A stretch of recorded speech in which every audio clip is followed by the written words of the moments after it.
Well, welcome again. Good morning, everybody. So, Carol, Gail, Dan, hello. Morning. Morning. How are y'all doing? Okay. all right. So, y'all are stuck with me this week and next week. So, if we don't finish everything No coffee. oh, Sandy must not be here this morning. Oh, this is not the diner I used to know. You want me to make? Bud to make some? No.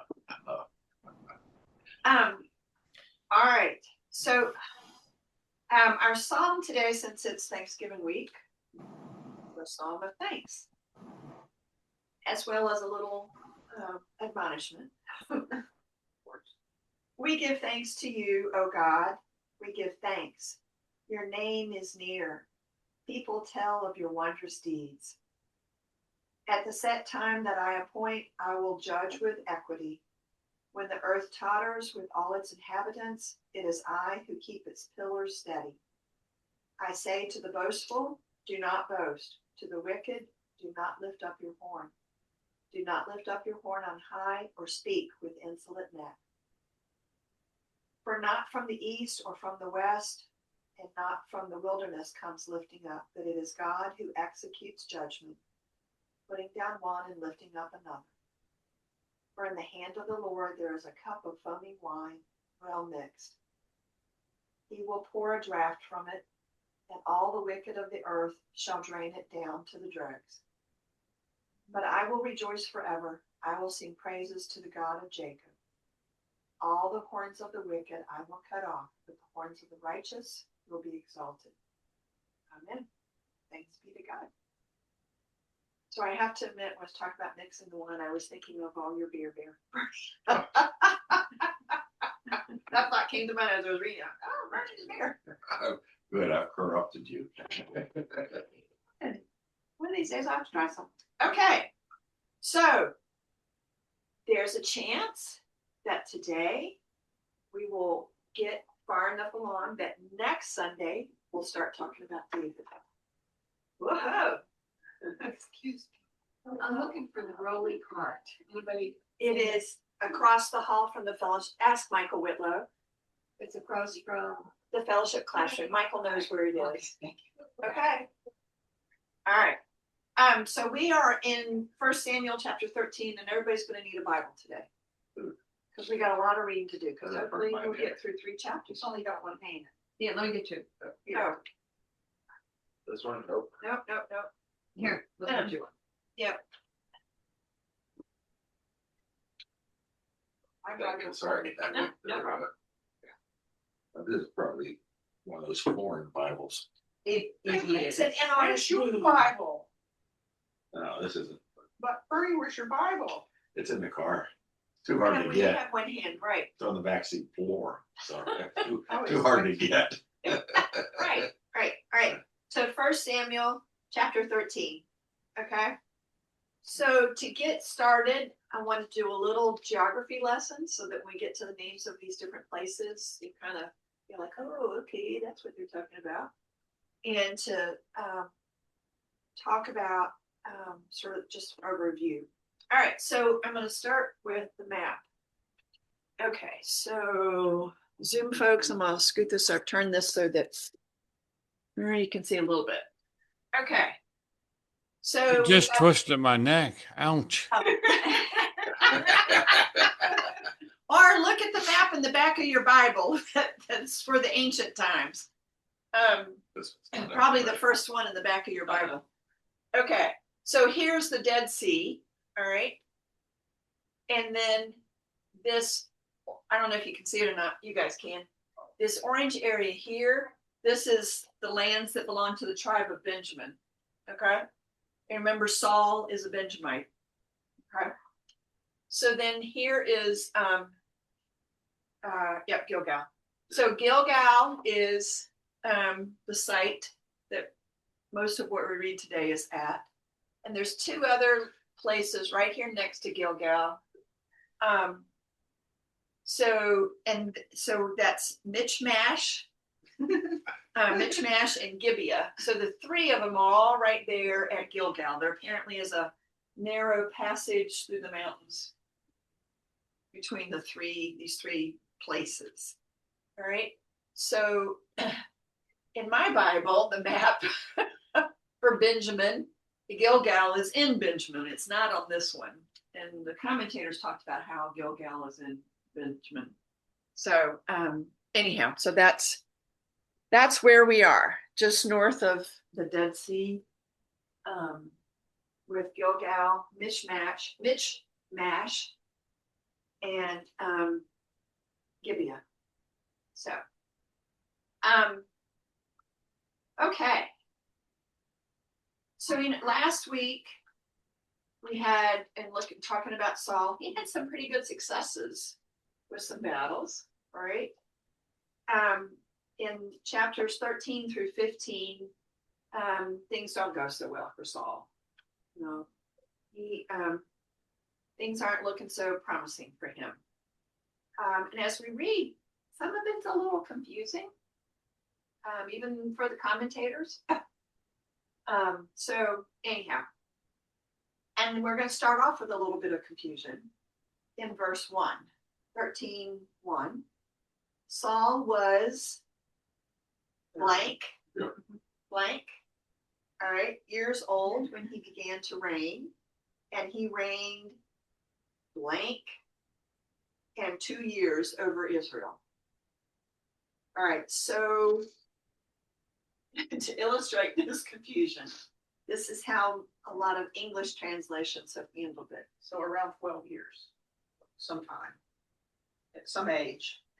Well, No, because No, one of no. the ancient texts that's considered to be oh, that's right. a little more reliable, it says Saul was 1 year old and when he began to reign, and he reigned 2 years.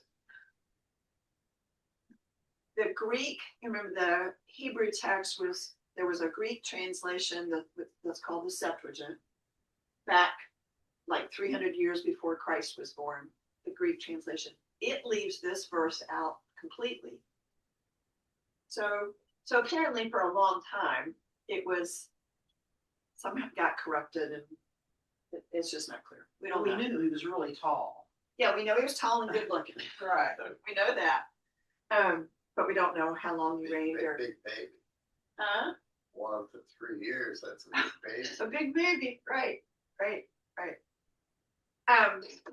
So anyhow, we do know at this passage though that Saul is old enough that he has a grown son whose name is Jonathan. And Jonathan, it comes into the story in verse 2. So if somebody would read verses 2 through, you feel like you can read all the way through, what's that number, 15, 2 through 15. Oh. Okay, all right. It's there as silent. This. I know, Sarah's, yeah, great. Everybody else gets to take a first turn. Saul chose 3,000 out of Israel. 2,000 were with Saul in Mishmash and the hill country of Bethel, and 1,000 were with Jonathan in Gilgal of Benjamin. The rest of the people he sent home to their tents. Jonathan defeated the garrison of the Philistines that was at Gibeah, and Philistines heard of it. And Saul blew the trumpet throughout all the land, saying, let the Hebrews hear. When all Israel heard that Saul had defeated the garrison of the Philistines, and also that Israel had become odious to the Philistines, the people were called out to join Saul. Okay, at Gilgal. Can we pause there just for a second? And on pause. You're on pause.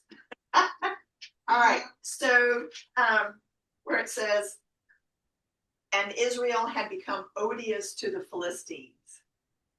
That means they had become, the Philistines were like, ooh, these people are distasteful. They don't want to have anything to do Mine with says obnoxious. obnoxious. Okay, right. So just to illustrate that, what odious means. Okay, go. Lights blinking. The Philistines mustered to fight with Israel 30,000 chariots and 6,000 horsemen, and troops like the sand on the seashore in multitude. They came up and camped at Mishmash, to the east of Beth Aven. When the Israelites saw that they were in distress, for the troops were hard pressed, the people hid themselves in caves and in holes and in rocks and in the tombs and cisterns. Some Hebrews crossed the Jordan to the land of Gad and Gilead. Saul was still at Gilgal, and all the people followed him trembling. He waited 7 days, the time appointed by Samuel. But Samuel did not come to Gilgal, and the people began to slip away from Saul. But Saul said, "Bring the burnt offering here to me, and the offerings of well-being." And he offered the burnt offering. As soon as he had finished offering the burnt offering, Samuel arrived, and Saul went out to meet him and salute him. Samuel said, "What have you done?" Saul replied, "When I saw that the people were slipping away from me, and that you did not come within the days appointed, and that the Philistines were mustering at Mishmash," said, "Now the Philistines will come down upon me at Gilgal, and I have not entreated the favor of the Lord. So I forced myself and offered the burnt offering." Samuel said to Saul, "You have done foolishly. You have not kept the commandment of the Lord your God, which he commanded.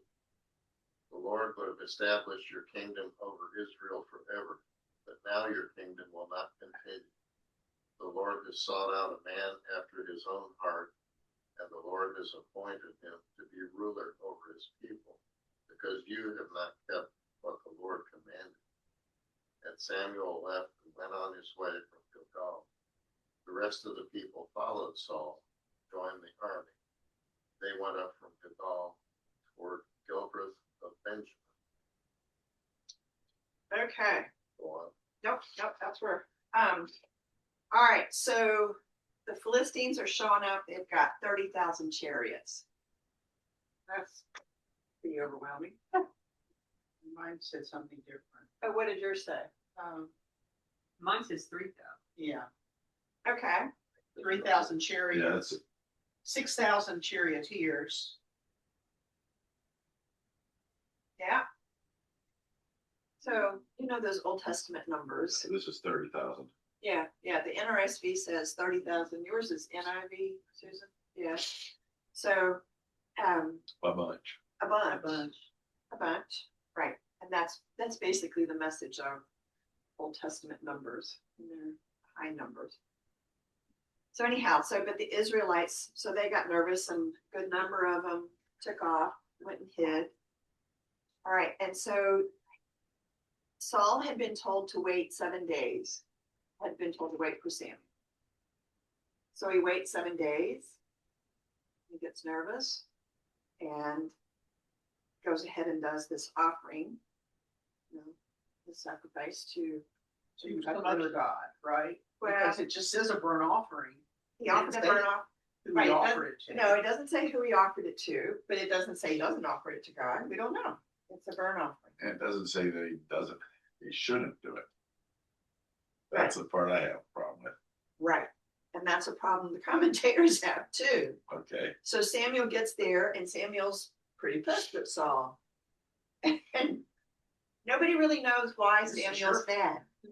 It's like a kid washing the car. His dad comes home and is mad that he washed the car. Yeah, That type of thing. because I didn't tell you to wash the car. And I thought I was doing something good. Right. Yeah. Maybe it's that. But the commentators were confused about why Samuel was mad. But either way, Samuel's mad at Saul, and so he even Well, he says God's mad at Saul. right. Samuel says Yeah. God's mad at Saul. Right. So, and he also says, but now your kingdom will, in verse 14, but now your kingdom will not continue. The Lord has sought out a man after his own heart. What do you think he's talking about there? David. We know that. Does Saul know that? It's, maybe a statement to Saul that, hey, God, He didn't want that. He didn't want Saul anyway. right, You know? yeah. God had his own questions about having a king. So, all right. It's because, and the Lord has appointed him to be ruler over his people because you have not kept what the Lord commanded you. So it's sort of like David's preordained, I don't know. So anyhow, so now, And knowing God probably made Saul do the burnt offering so that he could have a reason. that's another theory. It's, because we're dealing with writings from 3,000 years ago that were written and then edited by a series of people, series of groups of people. So and we don't have any way to really. Telephone, yeah. Guess so. All right, so now with picking up the rest of 15, where it says Saul counted the people. This goes back to verse 7, where the people had taken off, but Saul still had some people, and he was still at Gilgal, and the people were trembling. So if somebody would read the rest of 15 through verse 23, through the end of the chapter. I can do it. Okay. So I got a cold, so I do my small piece. Okay. All right. All right. Saul counted the people who were present with him, about 600 men. Saul, his son Jonathan, and the people who were present with him stayed in Geba of Benjamin, but the Philistines encamped at Michmash. And raiders came out of the camp of the Philistines in 3 companies. One company turned towards Ophrah and to the land of Shual. Another company turned towards Beth Horon, and another company turned towards the mountain that looked down upon the valley of Zeboim toward the wilderness. Now there were no smith to be found throughout the land of Israel, for the Philistines said, the Hebrews must not make swords or spears for themselves. So all the Israelites went down to the Philistines to sharpen their plowshares, axes, and sickles.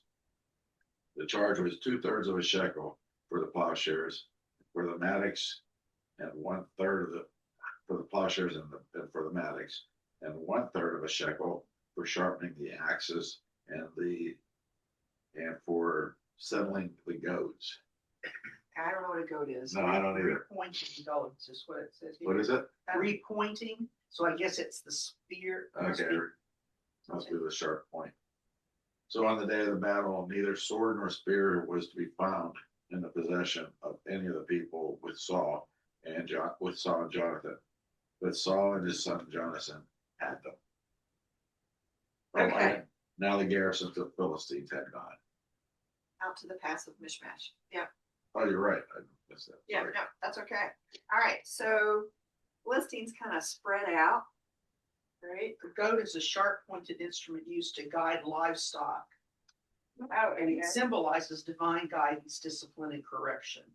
all right, and my Bible has the meaning of the Hebrew is uncertain. So, I wonder if that's where the expression "I got goaded into doing it." oh, Yeah. Oh. maybe I so. wonder if it's like that thing.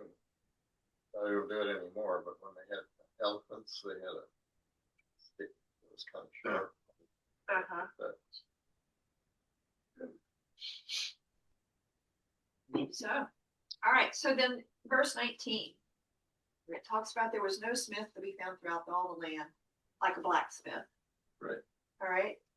So, and the Hebrews, the Philistines were saying the Hebrews must not make swords or spears for themselves.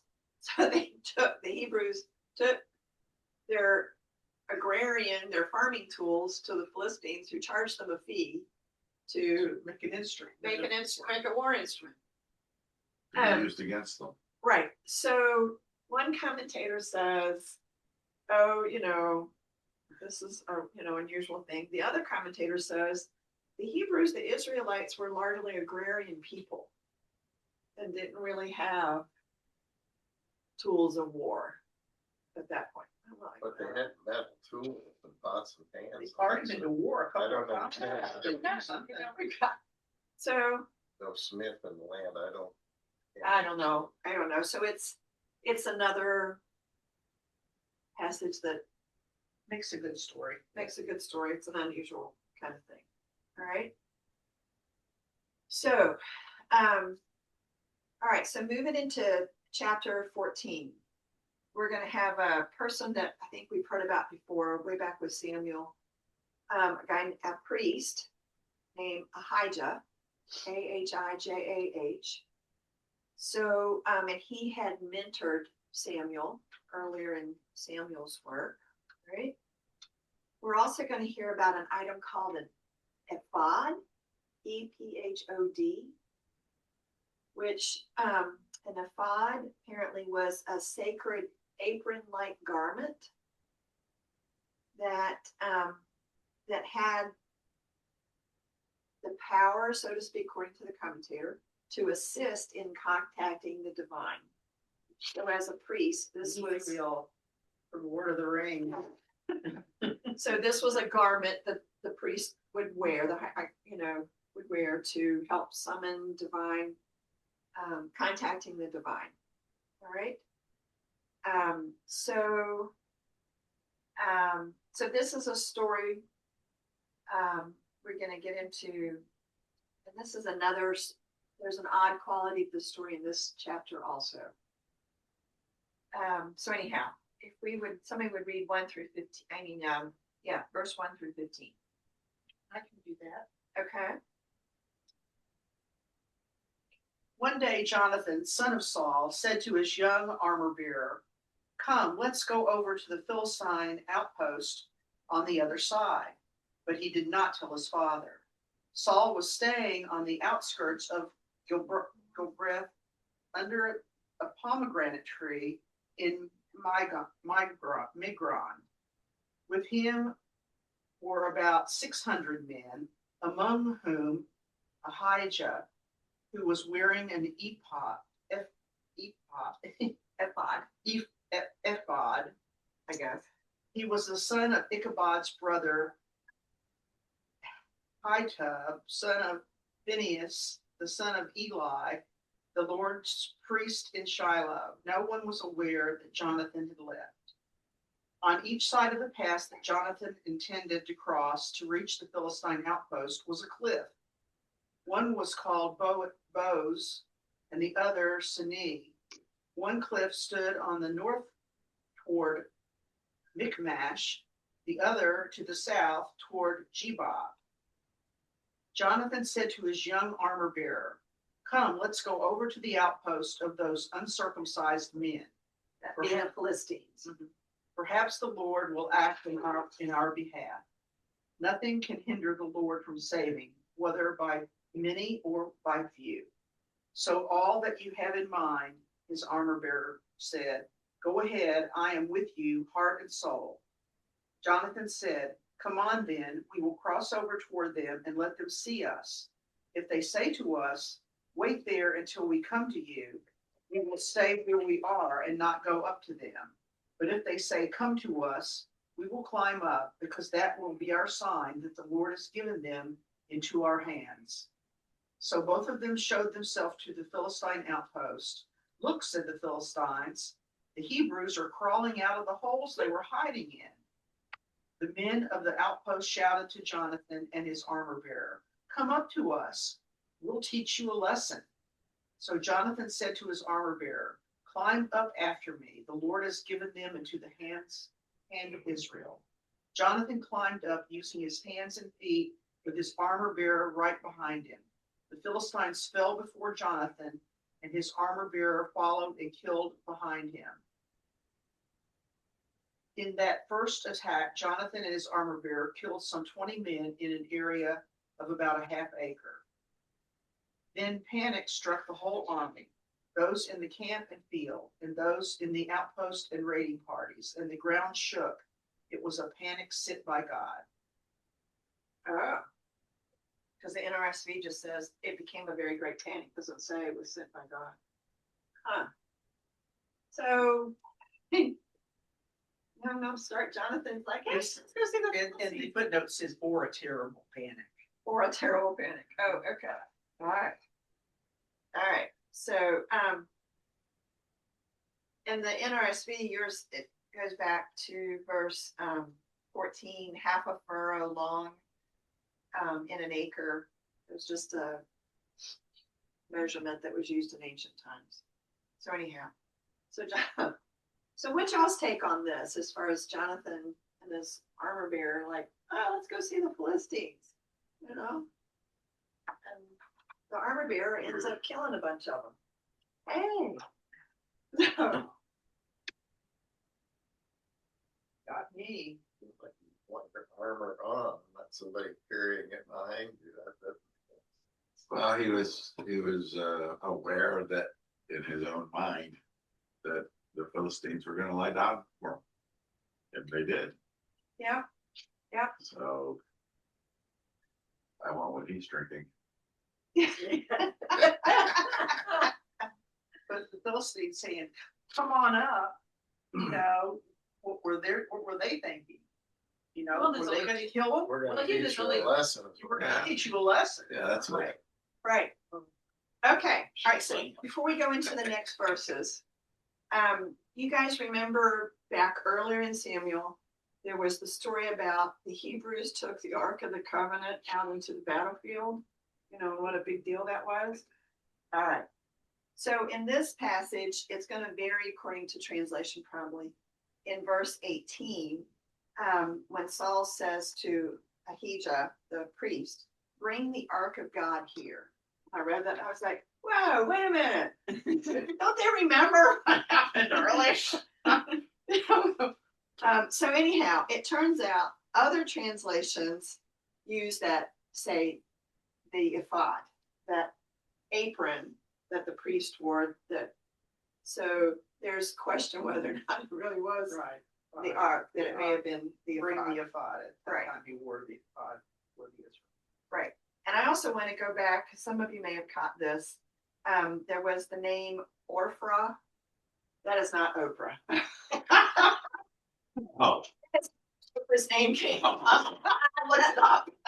Oprah's name came from the book of Ruth, okay. when there's somebody named Orpra, which is what her birth certificate says, but her family misspelled it. So she became Oprah rather than Orpra. So So anyhow. I mispronounced it.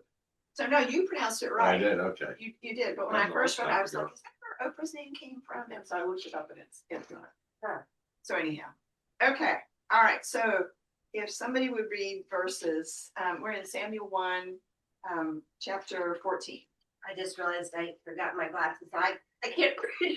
It's been a rough morning. I'll tell you more later. Okay, it's set for verse 16 through 23. If somebody would read that, and somebody online can do it I too. mean, I can do it. All right, Right. or Claire can. Or, Yeah, okay. yeah. Saul's lookouts at Gibeah in Benjamin saw the army melting away in all directions. Then Saul said to the men who were with him, muster the forces and see who has left us.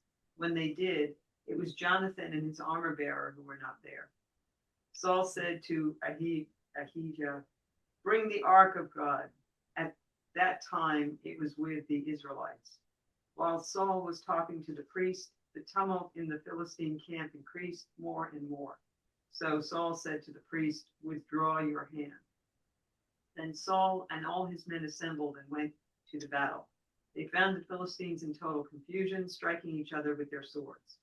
Those Hebrews who had previously been with the Philistines and had gone up with them to their camp went over to the Israelites who were with Saul and Jonathan. When all the Israelites who had hidden in the hill country of Ephraim heard that the Philistines were on the run, they joined the battle in hot pursuit. So on that day, the Lord saved Israel, and the battle moved on beyond Beth Aven. Keep going. Yeah, mine just has a little bit more. The battle passed beyond Beth Aven, and the troops with Saul numbered altogether 10,000 men. We picked up a few.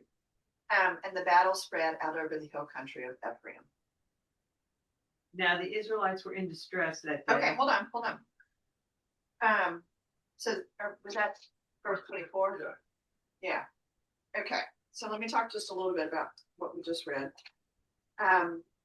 So Saul has Ahijah, the priest, whatever.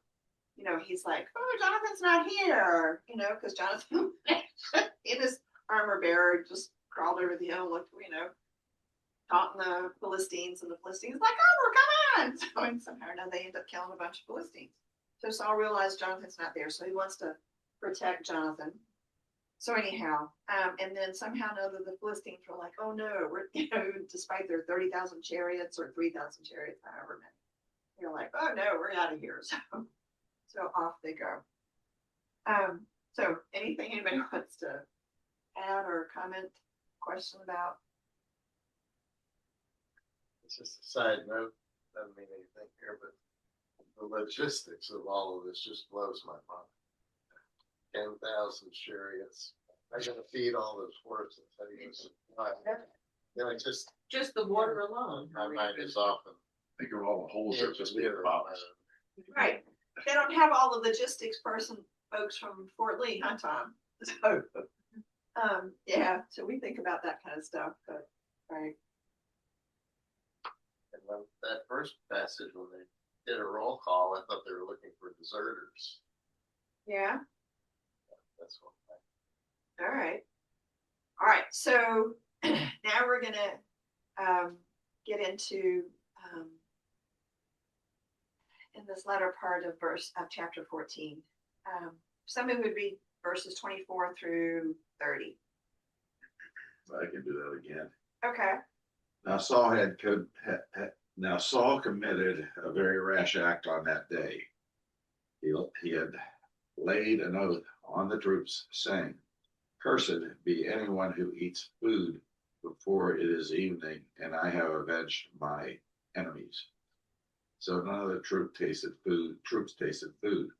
All the troops came upon a honeycomb, and there was honey on the ground. When the troops came upon the honeycomb, the honey was dripping out. But they did not put their hands to their mouths, for they feared the oath. But Jonathan had not heard his father charge the troops with the oath. So he extended the staff that was in his hand and dipped the tip of it in the honeycomb and put his hand to his mouth, and his eyes brightened. Then one of the soldiers said, your father strictly charged the troops with an oath, saying, cursed be anyone who eats food this day. And so the troops are faint. Then Jonathan said, my father has troubled the land. See how my eyes have brightened because I have tasted a little of this honey? How much better if the troops had eaten freely of the spoils taken from their enemies. For now the slaughter among the Philistines has not been great. Yeah. So Jonathan got a little bit, his eyes were brightened, which meant, you know, his health improved, is an expression of improved health and delight. So, all right, so if somebody would read 31 through, Why did Saul tell them? I missed that part. Why did he tell them not to eat? It's like if you're fighting, you need to be. well, as we read through these chapters, there have been a number of things that have been like, and yeah, that we just don't know. You know, we're talking about 3,000 years ago. Yeah. You know, Well, maybe with all of their dietary restrictions, Saul was like, this is all. you know, even Not the good. commentators were like, we don't know why. You know, who knows if you have that many people, what a deal it would have been to try to fix food for everybody. They didn't have Sandy and Laura. I mean, Maybe it just boils down to if you're really hungry, aren't you in a bad mood? Yeah. And therefore much more willing to fight hard than if you're fat, dumb, and happy, you know. So I suspect it's more of nobody eats until we finish this task, and it's just put them in a mood of fighting, you know, versus being too well fed and not so aggressive. Right, want to take a nap. Right, but you remember verse 24 says, now Saul committed a very rash act on that day. After you have that battle, we might not have so many people to feed. Well, you got the other side of the equation is maybe Saul was a little leery that he does have true command over these soldiers, so he gives them a test. Don't eat. Oh. That's how I look at it. Hmm. He's the nutcase. Well, yeah, things, as we just read, Samuel was all over him and said God was not happy with him too. So if someone would read verses 31 through 42. After they had struck down the Philistines that day from Michmash to Eilah, the troops were very faint. So the troops flew upon the spoil and took sheep and oxen, calves, and slaughtered them on the ground, and the troops ate them with blood. Oh, okay, so let's pause. Pause. All right, so, whoa, they're eating the meat with blood. Unclean. This is major, unclean, major, against the law. All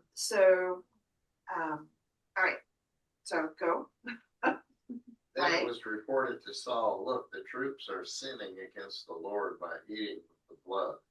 And he said, you have dealt treacherously. Roll a large stone before me here. Okay, so pause. Pause. All right, yep. So the large stone, so that Saul could slaughter the animals on the stone, and the blood, they would be up off the ground, and the blood could then drain down the animal. Okay, play. Disperse yourselves among the troops and say to them, let all bring their oxen or their sheep and slaughter them here and eat.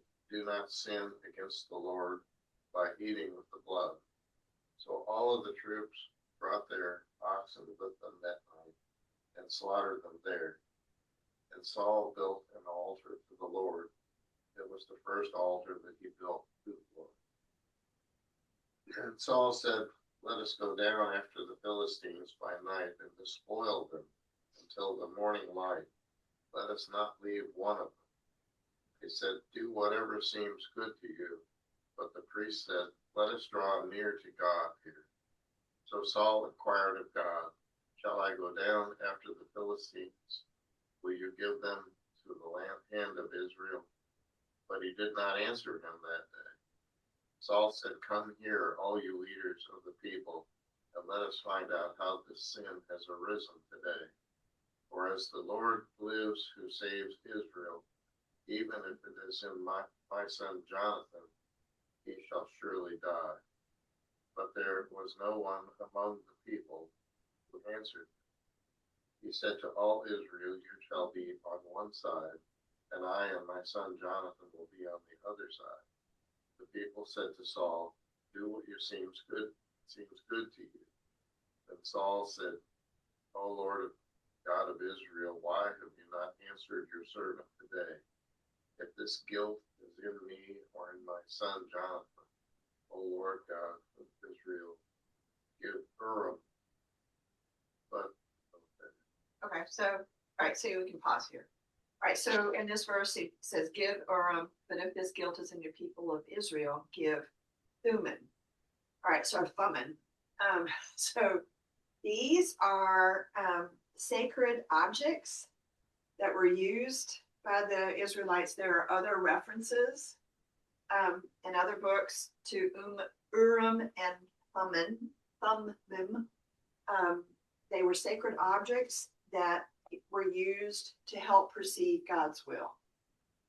So I guess I'm trying to think of. so I read that and I think of Urim. So they threw chicken bones on the ground and interpreted it, right? That's what it sounds like. Yeah. I don't know. It's a sacred object that was used by the Israelites to help discern God's will, help perceive God's will.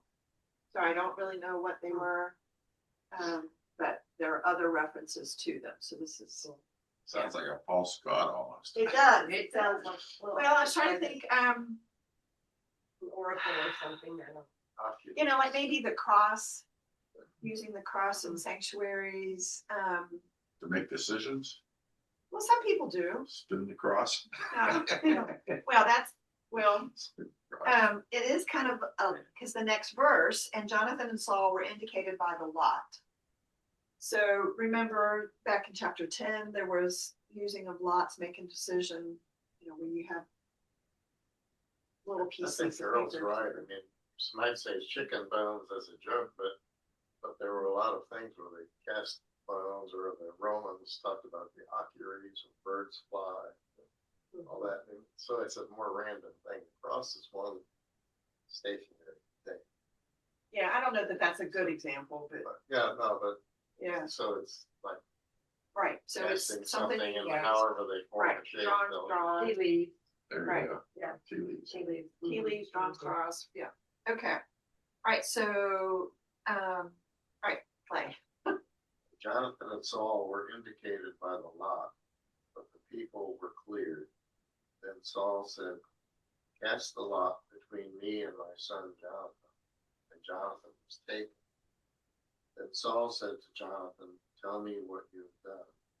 Jonathan told him, "I tasted a little honey with the tip of the staff that was in my hand. Here I am, I will die." Saul said, "God, do so to me, and more also. You shall surely die, Jonathan." Then the people said to Saul, "Shall Jonathan die, who has accomplished this great victory in Israel?" Far from it. As the Lord lives, not one hair of his head shall fall to the ground, for he has worked with God for that. So the people ransomed Jonathan, and he did not die. And Saul withdrew from pursuing the Philistines, and the Philistines went to their own place. All right, yep, that's a good talking point. So,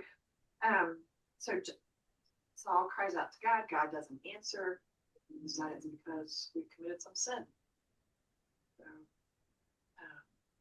draw lots, or you use Urim and Thummim, decide that it's Jonathan, who apparently, ate that little bit of honey, which was Saul's rush act. Saul, Right? right. So, That wasn't even It's- God's order, that was Saul's. yeah. So I don't know. All right. I think it's just a lot of superstition, but we saw the same thing with Abraham and Isaac, and Abraham wanting to sacrifice Isaac, and hard for us to understand that today.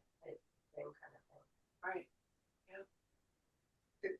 It says, Urim and Thummim are sacred lot, possibly two stones that the high priest used to discern God's will. Held within the high priest's breastplate, they were used for revelatory purposes, such as making national decisions or identifying guilt. So, Okay. heads or tails. And if you remember that breastplate, the ephod, by the time of Christ, that was many precious stones adorn that whole thing. It was full of expensive jewels by the time of Christ. Oh, okay. All right. So things evolve over time. You think of the series The Chosen, and you see the priests, they have that. Oh, okay. All right. Oh. All right. So I'll finish out chapter 14. When Saul had taken the kingship over Israel, he fought against all his enemies on every side. And first, let me interject. This is an odd few little verses, and as I read them, you'll be like, huh? All right. So he fought against all his enemies on every side. Against Moab, against the Ammonites, against Edom, against the kings of Zobah, against the Philistines. Wherever he turned, he routed them. He did valiantly and struck down the Amalekites and rescued Israel out of the hands of those who plundered them. Now the sons of Saul were Jonathan, Ishvi, and Malchishua. And the names of his two daughters, remember these, because these will come back. The names of his two daughters were Merab, the firstborn, and the name of the younger was Michal, or Michael. The name of Saul's wife was Ahinoam, the daughter of Ahimaaz, and the name of the commander of his army was Abner, son of Ner, Saul's uncle. So his commander was his nephew. No, his cousin. His cousin. Kish was the father of Saul, and Ner, the father of Abner, was the son of Abiel. There was hard fighting against the Philistines all the days of Saul, and when Saul saw any strong or valiant warrior, he took him into his service. So Saul was always looking for recruits. All right. So why here in the midst of all this, it was rejected thousands of years ago, it just got stuck in there. So get into chapter 15. Oh, it's 10 till. So we'll stop at 15. So we'll still get to David next week, but so anyhow, so things for Saul are kind of starting to fall apart. Things aren't, he started off strong, but things aren't going so well for him now, and so. Well, doesn't sound like, it sounds pretty good. I mean, He's got Samuel. Remember, Samuel's mad at him. God's mad at him. Jonathan breaks the ration's father's unusual order. Everybody's sitting around waiting for God to speak. So there's just. So in his spare time, he goes out and beats armies. Yeah, right. Yeah. Well, Jonathan was the one that beat the Philistines. That's right. Bear won that battle that made the Philistines take off running. His dad was ready to have him put to death, and the people said, "No, you're not going to do No. it." Did you see what he just did? Right. Because Saul's like, I don't want him anymore.